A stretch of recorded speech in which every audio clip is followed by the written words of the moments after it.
É nosso dia, companheiro.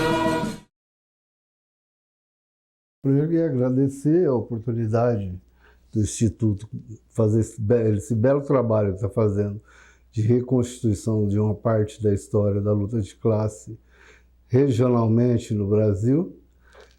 E dizer que estou muito feliz em poder dar essa contribuição. Bom, a minha vida, eu nasci aqui em São Paulo, né, no interior de São Paulo, na região noroeste, muito perto do Mato Grosso, a 30 quilômetros do Mato Grosso, uma cidade chamada Magda, e trabalhei como toda agricultura familiar.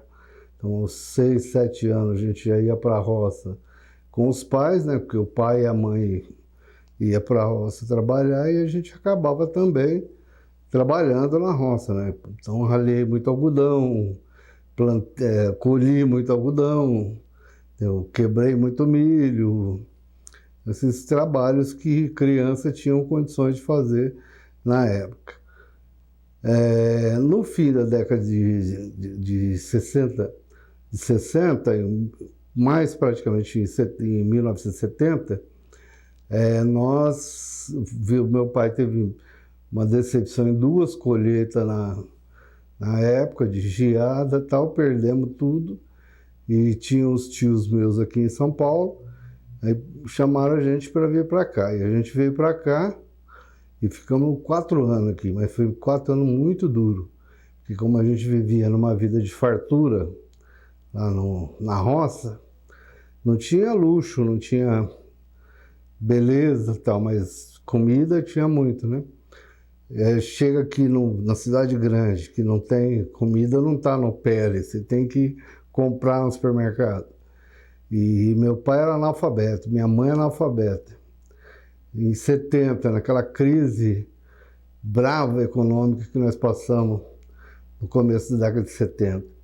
Então, não arrumava emprego em lugar nenhum. Meu pai catava papelão na rua, catava reciclável na rua para poder sobreviver. Minha mãe, muito doente aqui em São Paulo, por conta da mudança de temperatura do interior para cá, e eu fui engraxar sapato.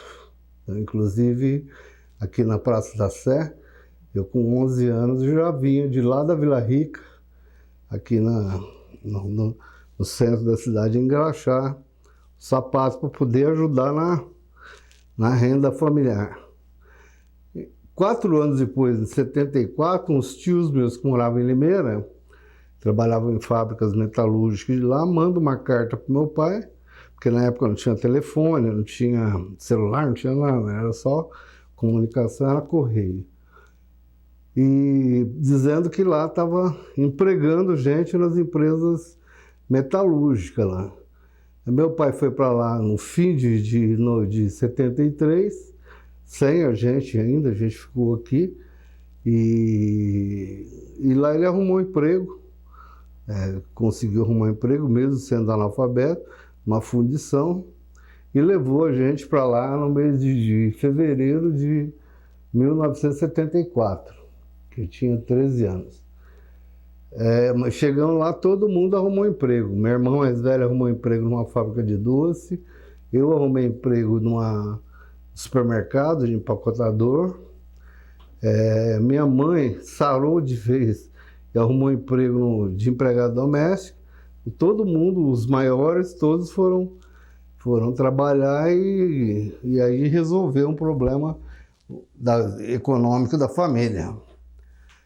Bom, eu trabalhei em vários setores, calçado, móveis, e fiz o curso do Senai em 77, terminei o curso do Senai e fui trabalhar numa empresa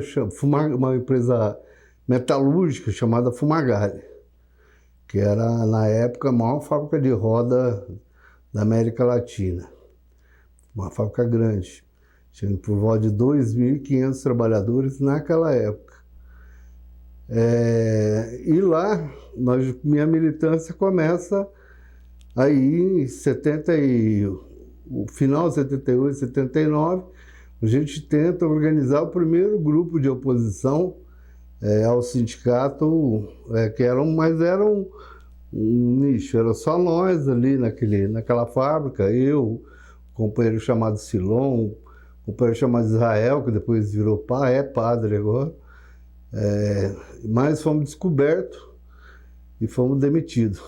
Então, morreu aí a experiência de ter... Chegamos a soltar um panfletinho clandestino, tal, que estavam montando a chapa, mas foi até aí. Então, em 79, eu entro no setor metalúrgico, vou trabalhar eu tinha terminado o Senai, e vou trabalhar numa das maiores fábricas da categoria metalúrgica na cidade. A fábrica, à época, chamava Fumagalli, e depois virou uma empresa multinacional chamava Rockwell Fumagalli, que era uma das maiores empresas de roda da América Latina. Ali a gente começou já um grupo de metalúrgicos, descontente com a situação geral. Eu já fazia parte da pastoral operária na igreja, então já tinha uma noção mais ou menos do que era o papel do sindicato, do que era o papel da luta dos trabalhadores, começava a entender isso, e montamos um grupo de trabalhadores com o objetivo de disputar as eleições. Mas não conseguimos porque nós fomos descobertos, então foi todo mundo que era da oposição foi demitido. Bom, dali eu fui trabalhar na maior fábrica da categoria, que era Frei Vargas, à época. Hoje não é mais. Mas à época era uma empresa de um empresário limeirense, muito grande, uma fábrica que tinha 4.500 trabalhadores na época. Sei que talvez para quem mora em São Paulo, quem mora em outras capitais, tenha uma fábrica grande, mas para Limeira, uma fábrica de 4.500 trabalhadores, na época tinha por volta de 100.000 habitantes, então uma fábrica grande, uma fábrica importante. Em 84, bom, aí a gente continua militando no movimento contra a carestia, que teve no final da década de 70. Participo da fundação do Partido dos Trabalhadores, ajudo a recolher aquelas assinaturas chatas que tinha que recolher para fundar o PT. Acompanho de longe a Conclate, que depois funda a Central Única dos Trabalhadores. E em 84 tem uma oposição, primeira chapa de oposição orgânica mesmo, com gente de várias fábricas, representação das principais fábricas da categoria, estava presente na chapa. Como vinha um desgaste muito grande do peleguismo desse período, no Brasil inteiro e também em Limeira, um sindicato que só servia para prestar serviços auxiliares e não servia para a luta, para a conquista e para o avanço dos trabalhadores. Então havia um descontentamento muito grande na categoria. Bom, e a gente consegue vencer a eleição por quase 100 votos de diferença do pelego. E o próprio pelego entra na justiça para anular a eleição, e consegue, porque a época ainda era ditadura militar, o ministro era o Pazianotto, que era ligado aos militares, e coloca no sindicato uma junta governativa cancelando a nossa eleição. Mas a gente já estava organizado, e aí a gente já participa da fundação da CUT, já participa, tinha um grupo, porque antes não tinha a federação dos trabalhadores nos estados como pode ter hoje, né? Então a gente tinha, nos metalúrgicos, tinha um grupo dos metalúrgicos que juntava vários sindicatos, São José, Campinas, o ABC, tudo, e as oposições participavam também. Participava, inclusive, das negociações na Fiesp, entendeu? Tivemos muitas negociações na Fiesp representando os metalúrgicos de Limeira sem estar na diretoria do sindicato. Conduzimos várias greves. A greve tinha uma greve famosa dos metalúrgicos, chamava Greve da Vaca Brava. A gente saía, parava uma fábrica e ia parando outra, até parar toda a categoria. Foi muito legal essa greve nesse período aí. E importante também do ponto de vista politicamente, né? Porque a gente já tinha um desgaste enorme da ditadura militar, a gente já vinha também no movimento das diretas já, entendeu? Então essas lutas que tiveram no período, que não foi só lá na minha cidade, na minha região, isso aconteceu em Campinas, aconteceu em São Paulo, no ABC, no Brasil todo, no Nordeste, que fez com que esse movimento de diretas já se tornasse um movimento político vivo, forte e importante, e inclusive tivesse atraído setores da elite descontente para essa luta das diretas já. Bom, a gente ganha o sindicato, não leva, mas dirige o sindicato a partir de 1984. Em 86, aí tem outra eleição, aí nessa a gente ganha e toma posse do sindicato, certo? E assume a direção sindical, já assume a direção com a responsabilidade de fazer a primeira greve geral, no caso de Limeira, porque já tinha tido a greve de 83, que na nossa região só os petroleiros aqui que pararam, que teve inclusive intervenção militar, ocupação da refinaria e tal. Mas a gente, em 86, já assume a responsabilidade de dirigir a greve geral. Para uma cidade conservadora, pacata, como era a cidade de Limeira, era assim meio impossível há anos atrás falar em greve geral. Mas nós fizemos uma greve geral. Nós aplicamos um contrapé nos patrão, que ao invés da gente ir de manhã para a fábrica, parar as fábricas, nós fomos e pegamos o turno da noite que estava saindo, botamos todo mundo nos ônibus e fomos de fábrica em fábrica, parando as fábricas inteiras. Quando chegou de manhã, as fábricas já estavam todas paradas. E os trabalhadores que chegaram para trabalhar só entraram na greve e iam passeata que cruzava uma com a outra para a cidade. Foi muito, muito interessante. E foi uma greve geral mesmo, que parou tudo. Parou o comércio, parou tudo na cidade. Transporte, tudo. Não funcionava nada na cidade. Eu lembro que a gente queria tomar um cafezinho 2 horas da tarde, não achava uma padaria, um bar aberto, que estava todo mundo na greve geral. Foi um momento importante e que nós fizemos parte, nós, Limeira, eu como pessoa, fizemos parte desse momento importante da luta de classe no Brasil, que colocou o sindicato, digamos assim, numa situação política importante, tanto na CUT como na região. Nessa época a gente tinha as CUTs regionais, que eram um instrumento extremamente importante na luta de classe na região. Era um instrumento que tinha uma relação direta com a base dos trabalhadores. Muitos trabalhadores paravam na sua fábrica e ia na CUT, não ia no sindicato dele, porque o sindicato dele era pelego, e ia na CUT pedir um apoio para a luta que eles estavam querendo fazer lá. Químicos de Campinas, por exemplo, é fruto desse processo. Eles foram na CUT regional, eu tinha sido eleito presidente da CUT regional nesse período, e a gente foi lá, juntamos todos os sindicatos, a direção da CUT foi lá e dirigimos uma puta greve dos químicos de Campinas e região.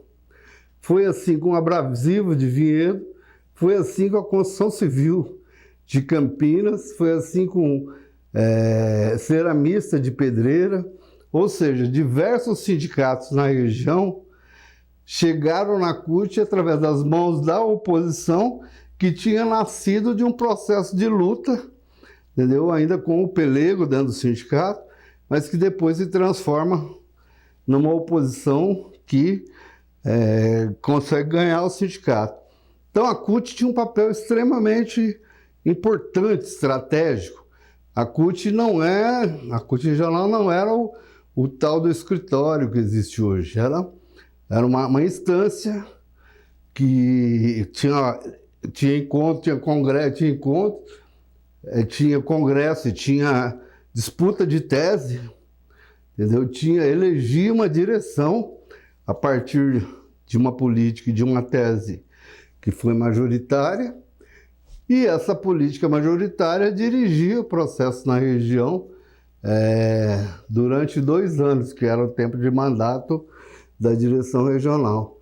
Então, a CUT regional cumpriu um papel extremamente, sim, importante do ponto de vista de alavancar a luta e de organizar a classe através das oposições, através da luta política que travava na região.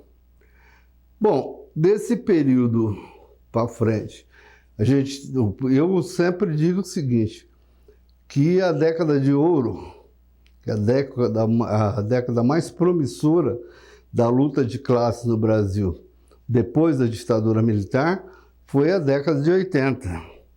Foi o período onde nós conseguimos organizar no Brasil inteiro, por exemplo, o MONSP, foi um instrumento importante na organização das oposições no Brasil inteiro e também aqui em São Paulo e na região de Limeira, onde a gente tinha uma política de oposição permanente em várias categorias e que, à época das eleições, disputava o processo eleitoral e muitas delas veio a ganhar os sindicatos nessa década. E nessa década também propiciou várias lutas. A greve geral de 86, mas depois em 87 teve outra, mais fraca, em 88 outra. Então, foi uma década de muitas lutas. E essas lutas propiciaram várias conquistas que nós temos hoje, né? Nós tivemos, a primeira conquista foi derrotar a ditadura militar, né? A ditadura militar foi se enfraquecendo, e a gente tensionando e organizando um movimento por conquista, por lutas reivindicatórias, mas também por luta política, por democracia, por participação popular.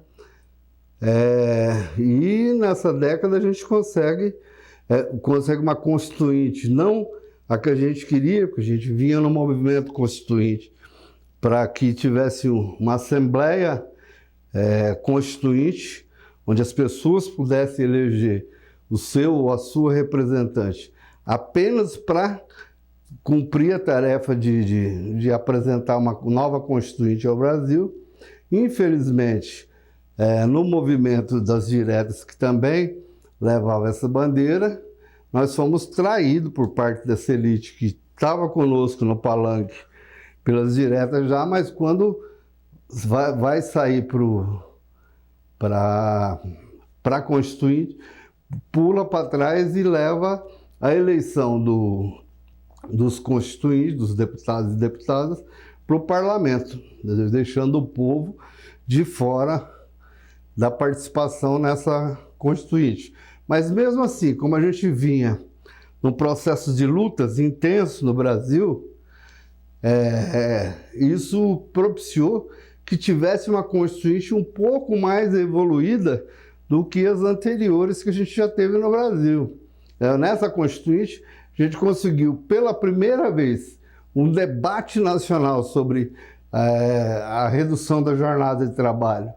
E conseguimos reduzir, inclusive, a jornada de trabalho naquele período, que era 48 horas semanais para 44. Conseguimos, nesse período, né, nessa Constituição também, discutir a questão das mulheres, o auxílio maternidade, conseguimos discutir ainda nessa Constituição vários direitos trabalhistas que estavam em debate na conjuntura naquele período e que alguns deles a gente acabou evoluindo, como 1/3 de férias, como outros.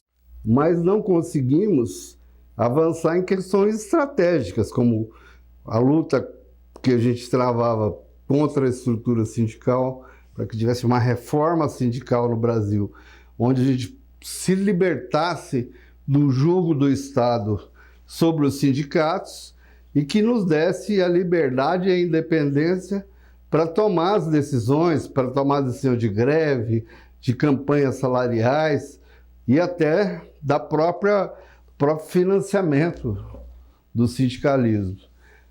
Infelizmente, nisso nós não conseguimos avançar muito, que era uma das questões pelas quais nós fundamos a CUT, construímos uma central sindical em oposição àquele sindicalismo pelego das estruturas sindicais anteriores. Então, foi, ao meu ver, uma década de ouro, uma década onde a gente conseguiu ter uma candidatura, mesmo depois de 30 anos de ditadura militar, de morte, de cassação. No Brasil, nós conseguimos, mesmo assim, ter uma candidatura operária à presidência da República pela primeira vez na história do Brasil. E uma candidatura que não era uma candidatura apenas para competir, uma candidatura que quase foi eleita.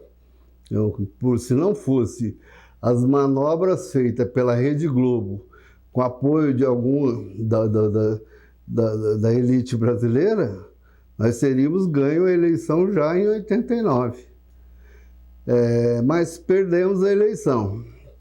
Bom, a partir daí, os próximos governos, que vem o governo Collor de Mello, lança um pacote que tenta arrefecer as mobilizações e a luta que a gente vinha travando, que consegue convencer parcela dos trabalhadores de que era um governo que poderia trazer algum benefício para os trabalhadores, mas o governo logo, no seu início, faz um programa econômico, então, com base na moeda brasileira, tirando o papel da poupança brasileira e, com isso, deixando os setores descontentes com essa política. Mas, ao mesmo tempo, de uma forma fictícia, consegue derrubar a inflação naquele período e criar uma perspectiva, pelo menos uma esperança, para que a gente saísse daquela situação de crise. Mas logo não dá certo esse plano. Já no segundo ano de governo, a gente já retoma as mobilizações, porque não tudo aquilo que o governo havia dito que ia resolver, do ponto de vista econômico, do crescimento, do emprego, nada acontece.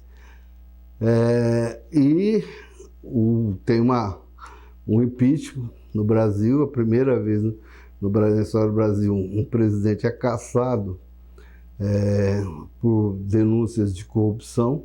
Parte da elite, que também estava descontente com o governo, aproveita e entra nas mobilizações, que foram mobilização de milhões de pessoas pedindo a cassação do governo Collor, mas assume o vice, que não tem muita expressão na política brasileira, e chama o Fernando Henrique para ser seu ministro da Fazenda, que faz o tal do Plano Real, que de uma forma ainda mais perversa e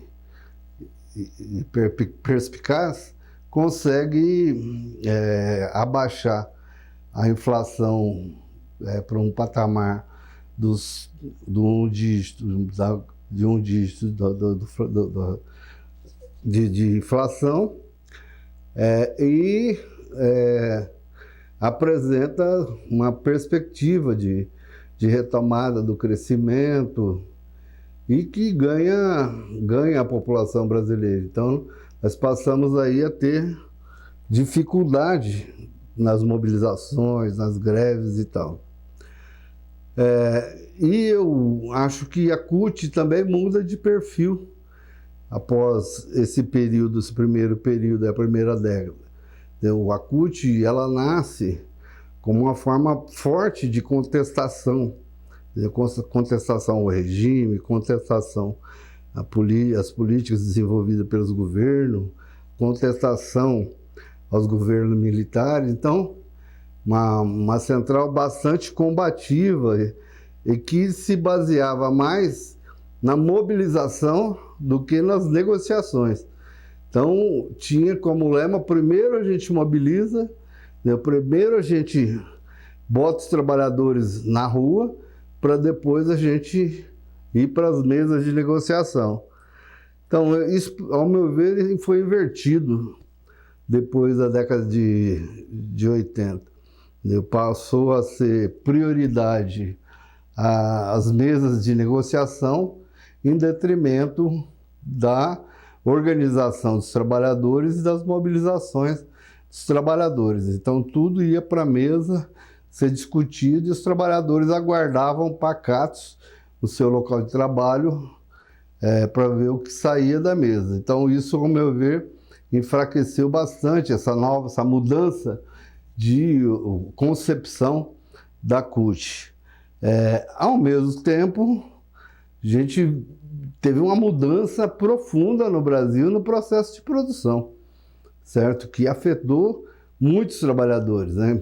Até o advento das novas tecnologias trouxe para nós trabalhadores, embora tenha alguns resquícios de bondade, como que reduziu, por exemplo, a mortalidade, reduziu os acidentes por conta das novas tecnologias, proteger mais o trabalho, em tese, pelo menos, mas, do outro lado, transformou as grandes empresas, as grandes plantas de produção em mini plantas de produção, certo? Com o avanço das máquinas, do computador entrando na produção, entendeu? Isso fez com que o nosso poder de fogo das grandes mobilizações também fosse reduzido, porque as fábricas não têm mais aquele grande número de trabalhadores.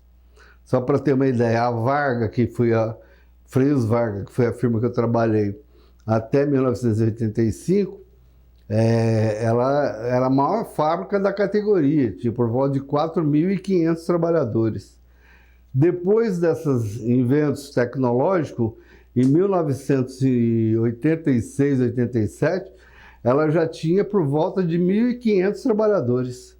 E agora ela chega aos 800 a 1.000 trabalhadores, contando com os terceirizados, contando com todo mundo que tem lá na produção. Então houve uma redução drástica do número de trabalhadores dentro das fábricas. E em outros setores também, na construção civil, em diversos setores que empregavam muitos trabalhadores e deixou de empregar, principalmente nesse período aí de 90 para cá, onde, digamos assim, as invenções tecnológicas invadiram o processo de produção e, consequentemente, trouxe aí uma redução enorme de postos de trabalho, de locais de trabalho. Isso é um fator também que eu acho que pesa aí no processo de luta de 90 para cá. Também a gente vive no mundo, nos últimos 30 anos, um processo de crise cíclica do capitalismo, que a cada 2, 3 anos tem uma crise econômica, quando a gente vive num processo de superacumulação permanente, então a gente vive num processo permanente de crises econômica e que tem feito com que o crescimento econômico nos países tenha sido reduzido bastante nos últimos 30 anos. E isso afeta também o número de trabalhadores e, consequentemente, a nossa dificuldade em mobilizar os trabalhadores para as lutas. Bom, então, digamos, do ponto de vista sindical, é basicamente isso que eu posso contribuir aqui nessa conversa. Até 1992, eu fui diretor dos sindicatos metalúrgicos, tendo passado pela executiva estadual da CUT e depois pela presidência da CUT Regional Campinas, que, ao meu ver, foi um instrumento fundamental para o desenvolvimento sindical ali naquela região. Bom, daí para frente eu mudei de militância, fui militar no partido, fui assessor do deputado Renato Simões um período, depois fui para a executiva do partido, onde eu fiquei 12 anos, saí da executiva do partido, trabalhei em algumas prefeituras, tive a honra de trabalhar com meu amigo Eduardo Tadeu, que era da nossa executiva, quando eu fui presidente da CUT Regional, e que me chamou para trabalhar, para ajudar a organizar o orçamento participativo em Várzea Paulista. Então, trabalhei lá com o Eduardo em Várzea Paulista também. Saí de Várzea Paulista, trabalhei no INCRA, a pedido do Bacarim, que tinha assumido o INCRA, e como ele tinha visto o meu trabalho de formação no PT, ele achou que eu seria importante para ajudar a implementar em São Paulo o PAA, que é o Programa de Aquisição de Alimentos, um programa que o governo Lula criou, um programa muito importante do ponto de vista de matar a fome das pessoas que têm fome, pelo menos, que é um programa onde o governo cedia a semente, a tecnologia, o acompanhamento técnico durante a produção e comprava tudo que o produtor tivesse a oferecer. Então, eu trabalhei nesse programa durante alguns anos no INCRA, depois aposentei, estou aí novamente ajudando no sindicalismo, estou muito ligado ao sindicalismo público, do serviço público.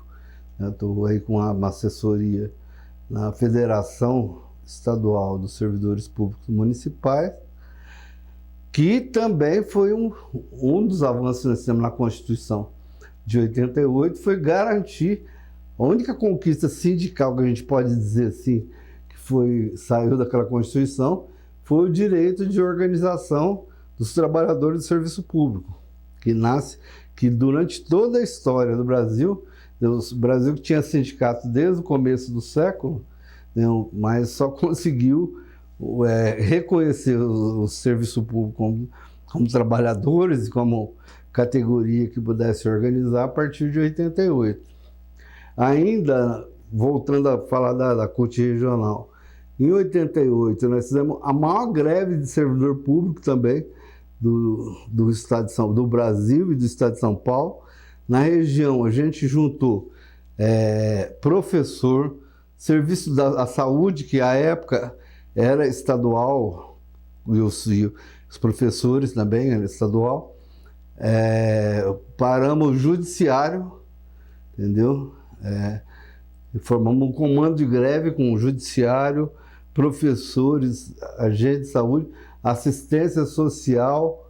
Então, todos os servidores públicos federais, estaduais, que tinha em São Paulo, nós conseguimos parar naquela época, fazer grandes mobilizações em Campinas, passeatas e coisas muito poderosas, aí em defesa da organização dos servidores públicos, ter o direito de se organizar enquanto trabalhadores em sindicatos e das pautas de reivindicações que eles traziam sobre os salários que ficaram sem ser reajustados durante décadas por conta do governo militar, e por conta das condições de trabalho que foram deteriorando ao longo do tempo, que o Estado não contratava há décadas funcionários e, consequentemente, a qualidade do serviço caía porque a falta de funcionário trazia, digamos assim, uma dificuldade dos trabalhadores que estavam operando o sistema dar conta de toda a carga que tinha no serviço público. Então, é mais ou menos isso que foi o meu período aí de militante e de dirigente da luta de classe na região de Campinas e continuo aí dando a minha pequena contribuição aí na FETAM. Então, após a eleição do Collor de Mello, em 89, a gente tem, no primeiro momento, uma grande dificuldade de se contrapor ao governo que apresentava uma nova política econômica e criava, com o apoio da Rede Globo e dos grandes meios de comunicação, uma perspectiva de melhora, de mudanças, mas o que não aconteceu, de verdade, o que aconteceu foi apenas o confisco da poupança do povo e uma redução inflacionária fictícia que retomou logo no final do seu primeiro ano de governo. E no segundo ano de governo, esse governo já com muita dificuldade de ir avante, aparecem as denúncias de corrupção, que ele foi um governo eleito com o discurso que ia caçar os marajás, né, e acabou sendo o governo onde os marajás tomaram conta da casa e criaram vários canais de corrupção, e que foram descobertos e, consequentemente, contestado pelo povo em grandes manifestações que a gente teve pelo Brasil.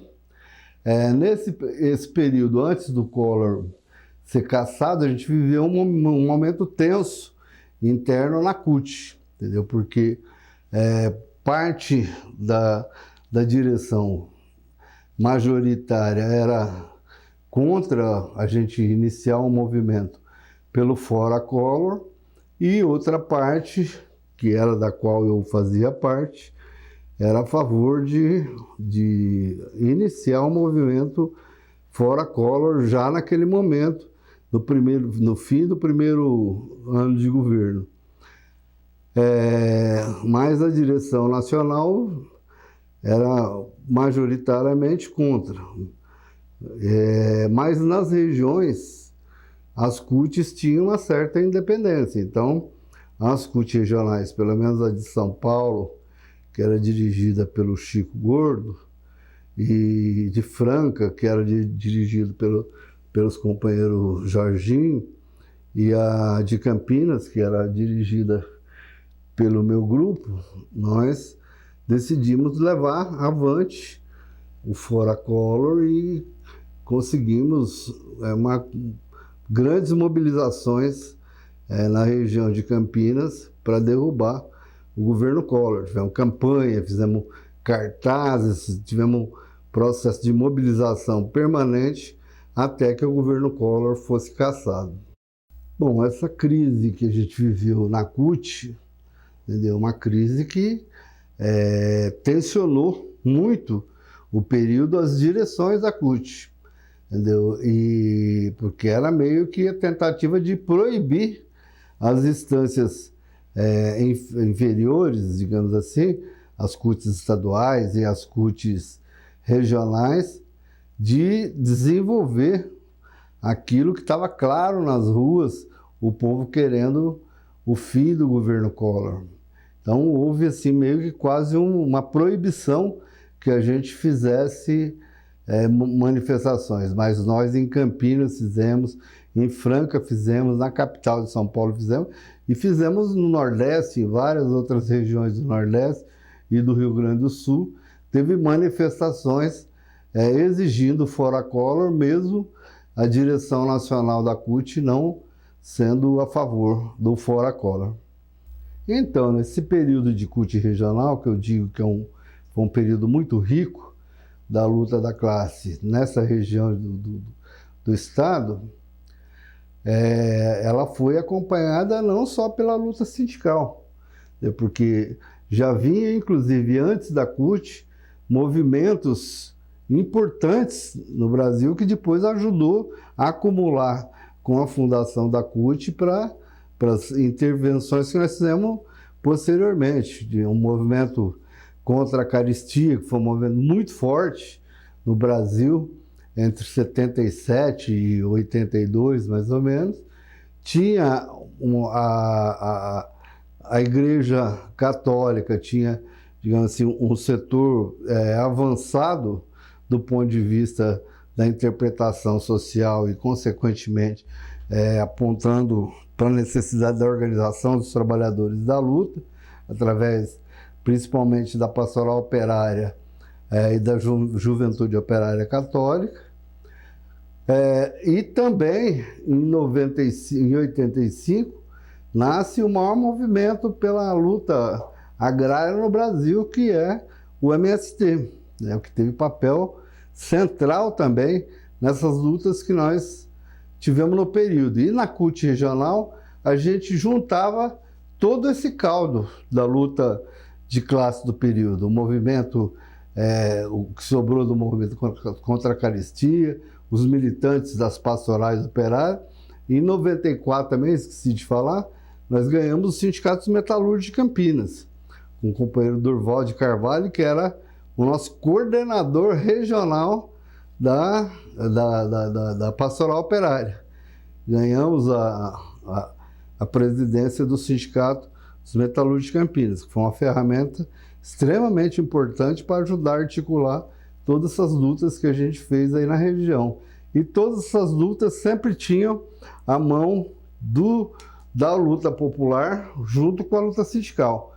Ou era através das igrejas que estavam apoiando as greves, ou fazendo fundo de greve, ou arrecadando alimento para ajudar os grevistas a suportar os dias de greve. Enfim, sempre teve a solidariedade muito grande entre os trabalhadores que lutavam, os trabalhadores que estavam nas fábricas, nos bancos, no serviço público, junto com os setores populares de moradia, junto com o pessoal da luta pela terra. Então houve uma aliança bastante forte nesse período que conseguiu potencializar ainda mais a nossa luta desse período. Esse avanço que nós tivemos nesse período potencializou não só a luta sindical, a CUT como a principal central sindical da América Latina, mas também potencializou a luta partidária no Brasil, que elegeu uma grande bancada que fez diferença na Constituição de 88, os deputados constituintes do PT, do PCdoB, de vários partidos de esquerda que conseguiram eleger deputados à época, depois de um longo período de ditadura militar sem representação parlamentar direta do povo no Brasil.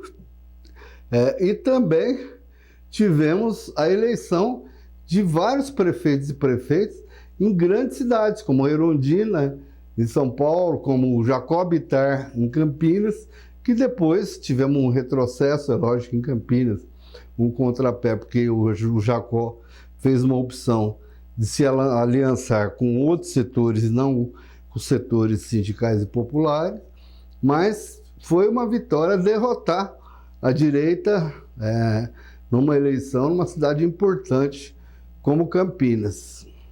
Então, toda essa retrospectiva nos coloca um desafio muito grande agora, né? Porque essa turma aí, que conseguiu sobreviver a esse período de grandes lutas, de grandes mobilizações e de construção da luta de classe que vem se arrastando até hoje, já está meio amadurecida. Então é preciso, e a gente não tem visto, infelizmente, o contrário da década de 80, no começo da década de 90, onde a juventude era atraída pelos partidos de esquerda e atraída pela CUT como central sindical. hoje em dia, nós, com esses desgastes tudo que eu já coloquei, nós temos digamos, uma fuga dessa juventude, tanto da luta sindical como da luta partidária. Então, a juventude, ao meu ver, vai jogar um papel central no próximo período, né? Porque a gente continua numa situação difícil, nós tivemos no último período aí, após o golpe que nós tivemos em 1916, em 2016, que cassou a presidenta Dilma, uma presidenta legitimamente eleita, por isso que eu acho que foi um golpe. De lá para cá a gente viveu vários retrocessos importantes.